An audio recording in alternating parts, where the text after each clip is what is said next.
Office पहुंचकर मैंने आशु को कॉल किया और उसे वोलिन स्प्रे लगाकर गर्म पानी का सेक करने को कहा, वरना हम रात को पार्टी में नहीं जा पाते। वो दिन कैसे बीता कुछ पता ही नहीं चला। शाम को जब निकलने का समय हुआ तो सारे लड़के बाहर इकट्ठा हो गए। सर ने सबका जमावड़ा देखा तो वो भी वही आ गए और पूछने लगे कि हम सब यहाँ खड़े क्या कर रहे हैं। हम सब में जो सबसे ज्यादा चटक बावला था वो बोला, सर वो रात को हम सारे पार्टी कर रहे थे तो उसी की बात हो रही थी कि कहाँ जाना है। अब हमारे सर ठहरे चटोरे तो वो कहने लगे कि ब्रेक पॉइंट ढाबा चलते हैं। अब सब उस गधे को मन ही मन गाली देने लगे। कहाँ तो सब सोच रहे थे कि पब जाएंगे मस्ती करेंगे और कहाँ सर ने ढाबे जाने का सुझाव दे दिया। सर बारबेक्यू नेशन चलते हैं पर हेड 1500 आएगा और अनलिमिटेड खाना मिलेगा। मैंने कहा। अब सब मन फीका हो गया क्योंकि वो सब दारू पीना चाहते थे और सब मेरी ही तरफ देख रहे थे।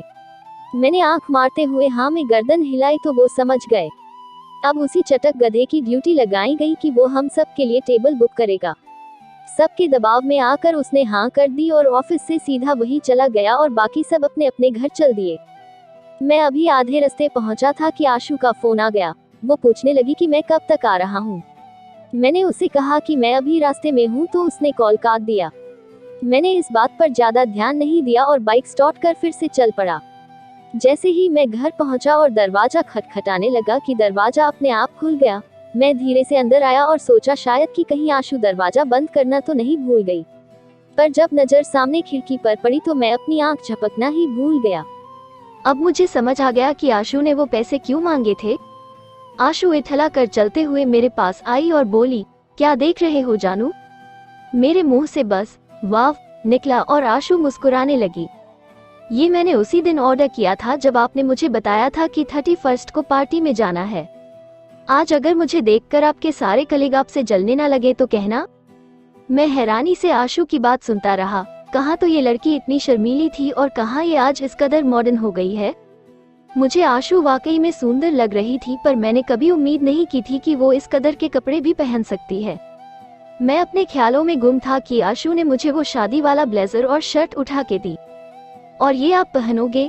मेरे हबी को देख आज उन सारी लड़कियों की जलनी चाहिए। अब मरते न क्या करते मुझे वो पहनना ही पड़ा क्योंकि अगर मैं वो कपड़े न पहनता तो सब कहते हूर के संग लंगूर। मैं जाता था कि कल ऑफिस में मेरी बहुत खिंचाई होगी पर आशु ये भूल गई थी कि ये दिसंबर का महीना है और बाहर ठंड है। उसने इस ड्रेस के चलते कोई गाउन तो ऑर्डर किया नहीं था। मैडम जी, बाहर की ठंडी हवा में ये पहन के जाओगी तो कुक्कर बन जाओगी।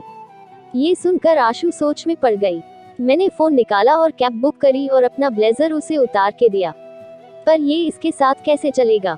आशु ने मायूस होते हुए कहा, अरे बुद्धू, ये बस कैब आने तक अपने कंधों पर रख ले और वहाँ पहुँचकर मुझे दे दियो, वापसी में फिर ऐसे ही करेंगे। ये सुनकर उसका चेहरा फिर से खिल गया। आखिर कैब आई और हम बारबेक्यू नेशन पहुंचे और जैसा कि होना चाहिए था सब आशु को देखकर ताड़ने लगे।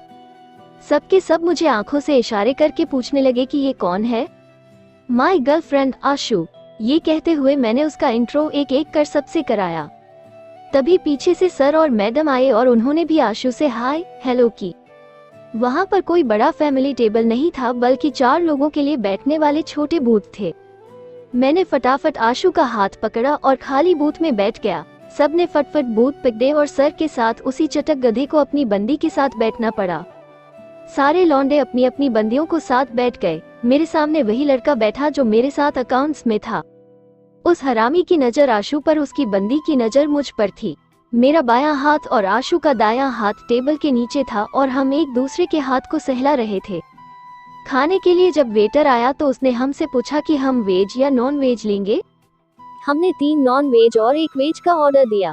फिर दूसरा बंदा एक मिनी तंदूर लेकर आया और हमारे सामने टेबल के बीचों बीच बने छेड़ में फिट कर दिया। आशु के लिए फर्स्ट टाइम था और वो हैरानी से देख रही थी। फिर एक एक कर सीखें लगनी शुरू हो गई। फिर मैं और वो लड़का बारी बारी से उन सीखों को रोल करते और उस पर चटनी लगाने लगे। मैंने वहां रखे झंडे को ऊंचा कर दिया। ये क्यों किया? आशु ने पूछा। अब जब तक हम इस झंडे को नीचे नहीं करते ये लोग तंदूरी आइटम सर्व करते रहेंगे। ये सुनकर मेरे सामने बैठी लड़की बोली, मतलब हम अनलिमिटेड खा सकते हैं? हाँ जी, पर इसी से पेट न भर लीजिएगा। वहाँ मेन कोर्स का बुफे लगा है और वो भी अनलिमिटेड है। ये सुनकर वो लड़की और आशु एक को देखने लगे और उनके चेहरे से वही लड़कियों खुशी झलकने लगी। ये वही खुशी है जो लड़कियों को फ्री के खाने को देखकर होती है। वेटर फिर से आया और ड्रिंक्स के लिए पूछने लगा पर मैंने मना कर दिया। उन दोनों ने बहुत फोर्स किया पर मैं और आशु अड़े रहे कि हम नहीं पिएंगे। शायद आशु जान गई थी कि मेरा खिंचाव नशे की तरफ कुछ ज्यादा है। मैं अपनी लिमिट जानता था पर पिछले कुछ महीनों में ये दारू मेरी आदत बनने लगी थी। वैसे भी 31st को ड्रिंक्स बहुत ज्यादा ही महंगी थी तो ना पीना ही इकोनॉमिकल था। खैर अच्छे से दबाकर खाना पीना हुआ और समय हुआ विदा लेने का तो सबको हैप्पी न्यू ईयर कहकर हम दोनों कैब करके घर लौट आए।